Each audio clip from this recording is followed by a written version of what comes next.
Mga mangingisda sa Dagupan City tuloy sa pagpalaot habang hindi pa ramdam ang epekto ng trough ng lumabas na bagyo.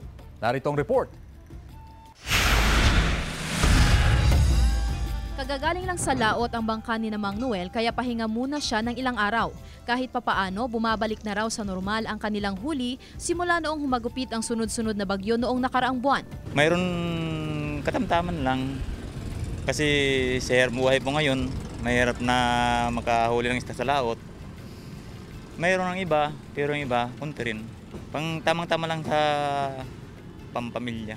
Gayunman, pinapakiramdaman ulit ng mga mangingisda ang panahon dahil sa maaaring epekto ng kalalabas na bagyo sa Philippine Area of Responsibility. So ang karagatan po natin ay kalmado pa naman ngayon kasi wala naman, hindi naman nagaano naka-epekto itong si Jacinto. So asahan natin na yung karagatan natin ay kalmado pero nandiyan pa rin yung pagampas ng alon paminsan-minsan lalo na pagdating ng hapon.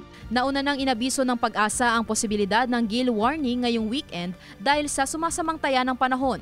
Ayon sa Pag-asa, mararanasan pa rin ang pag-ulan sa ilang bahagi ng bansa, partikular sa kanluran ng Pangasinan dahil sa ulan na dala ng trough o buntot ng nagdaang bagyo. Hinihila pa rin kasi nito ang southwest monsoon o ang hanging habagat. Weekend, babalik tayo sa tinatawag natin na localized thunderstorm at saka yung habagat po natin. Ito po yung trap na sinasabi natin, kaya nakakaroon tayo ng makulimlim na kalangitan. Kaya kung minsan may parte na umuulan sa parte ng Pangasinan. Bago matapos ang linggo, may inaasahan umanong low pressure area na papasok sa PAR sa timog silangang bahagi ng Mindanao.